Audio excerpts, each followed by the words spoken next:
cha striker ni kufunga. Kuona unapata nafasi hata kama dakika ngapi, onyesha kile ambacho ulikuwa nacho.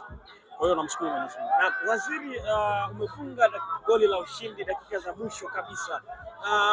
Furaha yako ni kiwango gani? Siwezi kusema zaidi ya sana kwa sababu sio mara ya kwanza nawafunga Yanga au timu yote kubwa Tanzania. Kwa hiyo ni muendelezo tu wa kile ambacho nilikuwa nacho, kwa hiyo naendelea. Mwalimu alikwambia nini hasa baada ya kuweza kuingia? Ticha aliniambia unatakiwa ushuke chini kama midfielder then ukimbie nyuma ya mabeki. Kwa ndio nilichoenda kufanya. Na kufikisha alama 32 kwenye msimamo wa ligi kuu. Kitu gani ambacho nyinyi hasa mnakiwaza kuelekea ligi kuu kumalizika? Sisi malengo yetu ni kufika nafasi 4 za juu, sio ya kwanza wala ya pili, lakini kuanzia 3 mpaka 5 hiyo nafasi ambayo sisi tuna malengo nayo. Naam, Waziri, ni goli zuri kwako na kwa timu jumla, lakini lina umuhimu mkubwa sana kwa mashabiki wa Dodoma Jiji.